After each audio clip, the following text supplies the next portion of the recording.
사촌이 땅을 사면 배가 아프다. 생각해보면 정말 웃긴 말입니다. 남이 땅을 사면 배가 아프다가 아니에요. 모르는 사람은 땅을 사도 괜찮습니다. 그런데 사촌, 내 주변 사람, 나와 가까운 사람, 내가 볼 수 있는 사람이 땅을 사면 안 되는 거예요.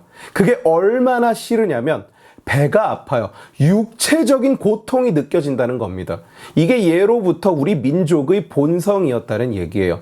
조상들의 찬란한 지혜가 담긴 속담이 아닐 수 없습니다. 요 근래 악플이 900개가 달린 신혼부부의 사연, 대충 이런 제목으로 소셜미디어에 돌아다니는 글을 봤어요. 여러분들 중에도 보신 분들이 더러 계실 겁니다. 사실 이 사건은 2022년에 있었던 일이고 당시에 언론 보도까지 됐었던 일인데 갑자기 다시 살아나서 공유가 되고 있는 중이에요. 뭐 사실 언제 있었던 일인지는 사실 중요한 것은 아닙니다. 내용이 뭐냐? 어떤 어린 신혼부부가 월세 25만 원짜리 집에 살다가 25만 원에 관리비 6만 원짜리 집으로 업그레이드를 해서 가는 거예요. 그래서 둘이 집을 이것저것 꾸며봅니다. 돈을 아끼려고 당근마켓에서 커튼도 사서 달고 피규어도 사서 꾸며놓고 방송에서 본 마음에 드는 그림을 직접 펜으로 그려서 걸어놓고 가구도 당근에서 사고 이것저것 예쁘게 꾸며놓고는 그걸 자랑하고 싶어서 남자가 자기가 들어가는 커뮤니티에 올리는 거예요.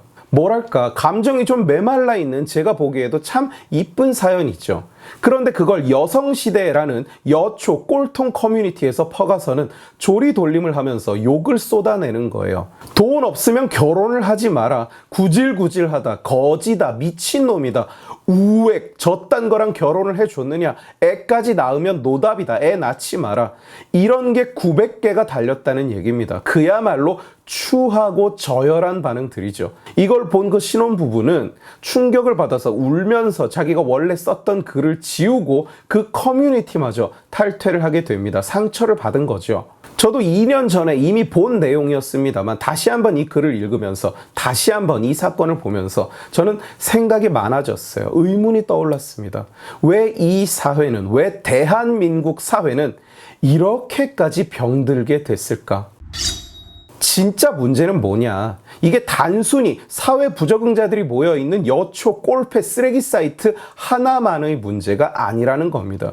왜 남이 부족한 돈을 가지고 주눅들지 않고 이쁘게 한번 살아보겠다는데 그걸 가지고 저렇게 살면 안 된다고 구질구질하다고 가난하다고 애도 낳지 말라고 손가락질을 하고 꽥꽥대느냐? 심지어 정작 여초 커뮤니티에서 악플이나 달고 있는 본인들은 높은 확률로 격조 높은 연애, 격조 높은 결혼 생활을 누리는 것과는 거리가 있는 내면과 외면을 가진 사람들인데도 말이죠.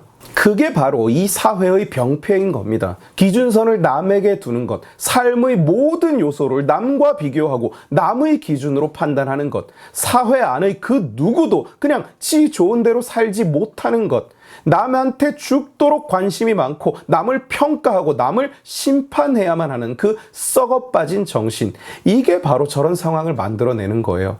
저 한 사건만이 아닙니다. 저건 우연히 수면 위로 올라왔을 뿐이지 특이한 사건이 아니에요. 저런 일은 이 사회에서 쉴 틈 없이 끊임없이 일어납니다. 지금 이 순간에도 전국에서 누군가는 저런 짓을 하고 있고 저런 짓을 당하고 있는 거예요. 남에게 나를 비교하고 내 가치관으로 남을 심판하고. 보통 정치, 시사 유튜브 채널은 시청자의 연령대가 매우 높습니다. 그런데 제 채널은 젊은 사람이 훨씬 많아서 아마도 이 영상을 시청하는 분들 중에는 결혼을 한 지 몇 년 되지 않은 분도 많고 아직 결혼을 하지 않은 분도 많을 거예요.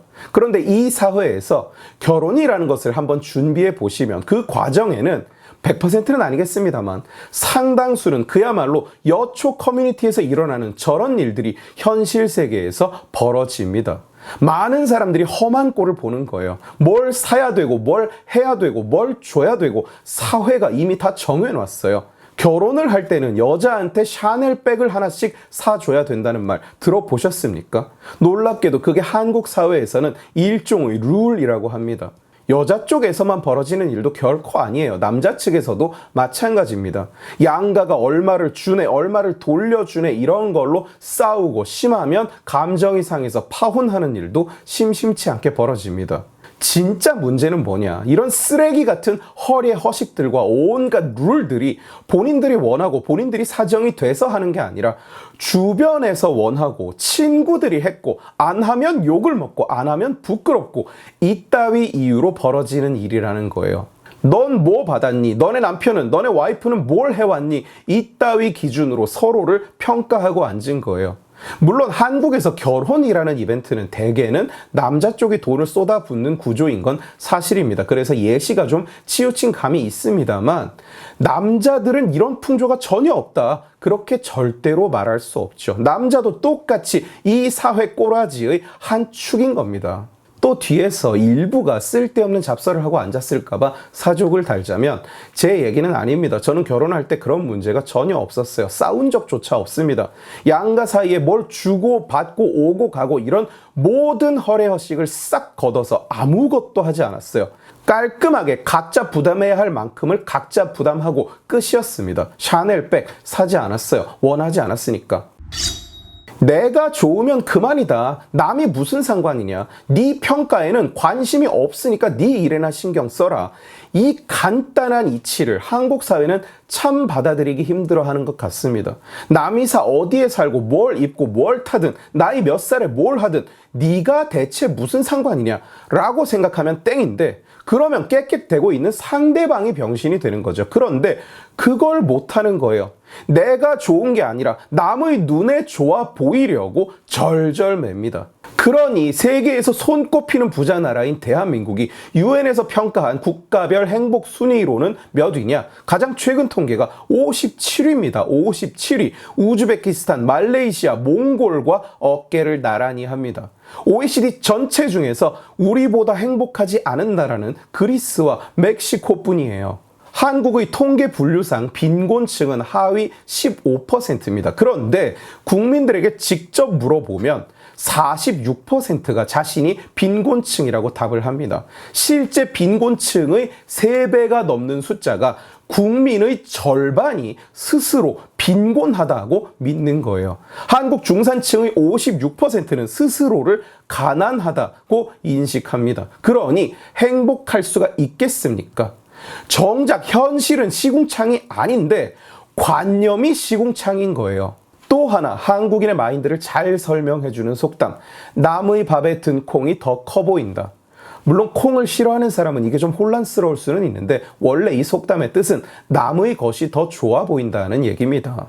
한국 사회에서 항상 나라는 존재는 현실보다 더 가난하고 남이라는 존재는 현실보다 더 잘 사는 거예요. 그러니까 자꾸 남과 비교를 할 수밖에요. 그리고 비교를 하면 할수록 스스로 점점 더 비참해질 수밖에요. 왜 나는 저렇게 못 살까? 왜 나는 저런 걸 못 누리고 살까? 그리고 이게 어디로까지 흘러가느냐? 그래서 남의 돈을 빼앗아서 나한테 나눠준다는 사람한테 투표를 하는 겁니다. 홍길동을 바라는 거예요. 부자의 돈을 도둑질해서 나눠주는 홍길동이 정치를 하기를 기대하는 겁니다. 한국 사람들은. 판단의 기준을 남에게 둔다는 것은 결국 내가 원하는 것을 추구하는 대신 남이 정해놓은 것을 추구하면서 살아간다는 뜻이 됩니다. 게다가 인스타그램 같은 이미지 기반 소셜미디어의 발달로 인해서 그런 풍조는 점점 더 심해지죠. 한국의 인당 GDP는 3만 달러 수준입니다. 그런데 인스타그램에 가면 15만 달러예요. 인스타 기준 세계에서 가장 잘 사는 나라가 바로 대한민국입니다. 다들 밥은 오마카세만 처먹고 옷은 명품이 아니면 걸칠 수가 없고 백은 1,000만 원을 넘지 않으면 있다고 셀 수가 없습니다. 너 백 몇 개 있어? 나 0.3개. 인스타 세상에서 대한민국은 독일보다 독일차가 더 많은 나라입니다. 사람들은 하루를 해외여행 다니고 골프 치고 그랑크리 와인을 마시면서 보내요. 자, 이런 사진을 올린다고 그게 나쁜 것이 아닙니다. 올리고 싶은 사진은 그냥 올리면 돼요. 그런데 서로 그걸 기준점으로 설정을 해버리니까 음지에서는 서로 비참함 경진 대회가 벌어지는 거예요. 나는 저렇게 못 사니까. 쟤도 사실 저렇게 못 사는데. 그러다 보니 골프장에 가면 라운딩 도중에 옷을 갈아입는 사람들이 생깁니다. 왜? 골프장은 한 번밖에 못 오지만 인스타에는 여러 번 온 것처럼 보여야 되거든. 심지어 요즘은 스시 코스나 파인 다이닝을 먹다가 도중에 옷을 갈아입고 나오는 사람도 생겼다고 합니다. 다음 주에 마치 또 온 것처럼 인스타에 올려야 되니까요. 어쩌다가 비싼 와인이 한 병 생기면 집에서 뭘 먹을 때마다 그 와인을 꺼내놓고 사진을 찍은 다음에 와인은 다시 고이 집어넣는 그런 인간도 있어요. 이번에도 먹은 척하고 다음에도 또 먹은 척 해야 되거든. 주식 사기꾼들, 부자가 아닌데 자기가 부자라면서 재테크 강의, 부자 강의를 팔아먹는 자들, 공통점이 뭐냐? 시그니엘 같은 고급 주택에 단기 임대로 들어가서 살고 람보르기니를 렌트해서 타고 그러면서 사진을 열심히 올립니다. 너도 이런 데 살고 싶지 않냐고. 자기한테 돈을 내면 너도 이런 데 살 수 있다고. 왜냐? 사람들이 기준점을 거기에 찍으니까요. 내 삶의 목표가 거기에 찍혀버리니까. 반대로 정치인들은 어떠냐? 거짓골을 하고 다닙니다. 다들 수십억 자산을 가진 부자들인데 구두를 쥐어뜯고 가방을 사포로 갈아버려요. 왜? 우리가 너무나도 그런 것에 신경을 쓰니까요. 남이 뭘 입었는지, 남이 뭘 먹는지, 남이 뭘 타는지 우리가 우월감을 느끼게 하려고 정치인들은 저런 추잡함 쇼를 하는 겁니다. 쌀밥에 소금을 뿌려서 먹는다는 그런 말도 안 되는 생 거짓말까지 해가면서 서양 사람들은 동북아 인종을 잘 구분하지 못한다고 해요. 그래서 자기들 사이에서 한일 중 구분법이 많이 전수가 되는데 한국인인지 알아보는 가장 대표적인 특징이 뭐냐? 비싼 옷을 입고 비싼 가방을 가지고 다니면 한국인이라고 합니다. 엄청 고급 백팩을 메고 다닌다. 무조건 한국인이라고 해요. 좋은 걸 들지 말란 말을 하고 싶은 게 아닙니다. 쓰지 말고 저축을 하라고 말하고 싶은 것도 아닙니다. 그런데 우리보다 훨씬 부자 나라의 사람들이 한국인을 비싼 옷, 비싼 가방 들고 다니는 걸로 구분한다는 것은 좀 이상한 일인 거예요. 이런 행태가 사회 전반에 반영되는 겁니다. 남자가 집을 못 해와서 파혼한다는 말을 들으면 세계인이 다 웃어요. 친구네는 어디에 집을 얻었다. 친구네는 결혼할 때 뭘 했다더라. 부모가 평생 벌어놓은 걸 결혼하면서 탁 털어먹겠다는 걸 그걸 자랑이라고 지금 떠들고 있는 겁니까? 결혼할 때는 집이 없는 게 정상이에요. 있는 게 특이한 거라고. 그런데 안 되죠. 왜? 친구네가 결혼하면서 서울 시내 어디에 몇 평짜리를 자가로 들어갔거든.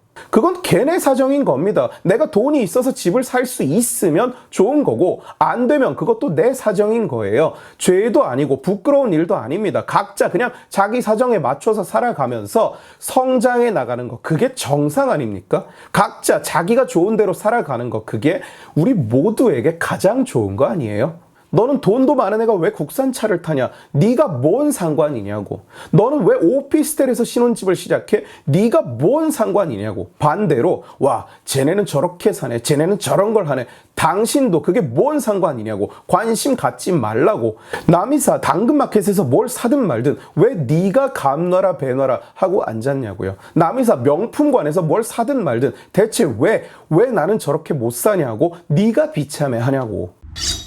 내가 좋으면 그만인 겁니다. 내 평가 기준은 내가 세우면 됩니다. 호텔에서 밥을 먹고 싶으면 먹으면 돼요. 비즈니스 클래스를 타고 싶다? 타도 돼요. 그러나 남이 그걸 하니까 나도 해야 된다고 생각할 이유도 없고 나는 그렇게 못 산다고 분노하고 비참해할 필요도 없는 겁니다. 돈을 많이 버는 거 당연히 좋은 일이에요. 욕심 부리지 말라는 말을 하는 게 아닙니다. 욕심을 부리려거든 내 욕심, 당신의 욕심을 부리라는 거예요. 남이 그걸 하니까 비참함에 빠져서 그걸 따라하지 말라고요. 본인이 시계를 좋아한다. 연봉만큼 고가의 시계를 차고 싶다. 오케이. 그게 뭐가 잘못입니까? 아무 문제 없어요. 돈을 모아서 사면 됩니다. 그런데 남들이 차는 시계를 차고 싶어서 짬렉스를 차고 다닌다. 그래야 할 이유가 있냐는 겁니다. 누구를 위한 건가요? 그게. 짬렉스는 구분이 잘 안 된다? 온 세상은 구분을 못해도 당신은 알잖아요. 이미 남의 기준 때문에 자기 스스로에게 부끄러운 일을 하고 있는 것 아닙니까? 각 개인이 개인으로서 설 때, 나를 남에게 투영하려고 들지 않을 때 우리 사회는 훨씬 행복해집니다. 그때는 자기가 원하는 것을 추구할 수 있으니까요. 그리고 훨씬 건강해집니다. 저출산의 원인이 뭐냐? 돈이 없어서 애를 못 낳는다고 해요. 그런데 우리가 지금보다 훨씬 가난할 때는 산하 제한 운동을 했었죠. 우리가 정말로 가난합니까? 정말 가난해졌습니까? 우리가 정말로 돈이 없습니까? 월드뱅크가 정한 절대적 빈곤선 국제 기준은 PPP 기준 하루 수입이 2.15달러예요. 한국에는 비자발적으로 이 아래에 존재하는 사람은 없습니다. 그런데 어쩐 일인지 통계적으로 한국인의 절반은 심리적인 빈곤선 아래에서 살아갑니다. 한국인의 절반이 자신은 하위 15%라고 생각을 하니까요. 그런 심리를 가지고 사니 반대로 나보다 가난한 사람을 만나면 때려 패지 않고서는 견딜 수가 없는 거예요. 이 구질구질한 놈아, 번식도 하지 마라 이놈아. 왜? 나는 부자들의 압제에 여태 시달리면서 살아서 한이 맺혔거든. 존재하지도 않는 부자들, 인스타에만 존재하는 부자들에게서. 이게 얼마나 우리 사회를 병들게 하고 있는지 생각해 보자는 겁니다. 저 한 명의 목소리가 대한민국 사회를 한 방에 바꿀 수야 없겠습니다만 이 영상을 보실 아마도 10만 명에 가까운 여러분들부터 한번 깊이 생각해 보셨으면 좋겠어요. 부유함을 부러워하는 것은 잘못된 일이 아닙니다. 부유해지기 위해서 노력하는 것은 아주 좋은 일입니다. 그러나 그 비교가 나의 목표, 나의 행복, 나의 효용을 추구하는 것을 방해한다면, 그리고 나와 아무런 관계도 없는 남에게 참견하고 남을 비난할 명분으로 쓰인다면 그것은 그저 망국의 질병일 뿐이지 목표도 아니고 동기도 아니에요. 남들이 보여주는, 그리고 남들이 들려주는 그들의 삶, 인스타에 올라오는 남의 일상은 마치 우리가 사진을 찍거나 방송에 출연할 때 얼굴에 화장을 하듯이 화장을 한 삶의 모습일 뿐입니다. 화장을 했다고 욕할 이유가 없듯이 그런 모습을 남에게 보여준다고 그것이 잘못인 것도 아니지만, 남의 화장한 얼굴, 남의 포토샵 돌린 얼굴이 나의 평소 피부여야 한다고 생각하기 시작한다면 그건 내 삶에 악영향만 끼칠 뿐이죠. 남들이 내 앞에서 자랑을 한다. 누가 집을 샀네, 차를 샀네, 가방을 샀네. 그러면 그런가 보다 하고 넘어가면 됩니다. 왜냐? 그 뒤에는 그들이 말하지 않는 수없이 많은 속사정이 들어있어요. 부러움 좋습니다. 부러워하는 것 좋습니다. 그러나 그것은 내가 더 열심히 살아갈 동기가 될 때만 의미가 있는 거예요. 오늘 지식의 칼은 여기까지입니다. 재미있게 보셨으면 지식의 칼 채널을 구독해 주시고 이 영상을 주변에 공유해 주세요. 여러분들이 공유해 주시면 설득은 제가 하겠습니다. 고맙습니다.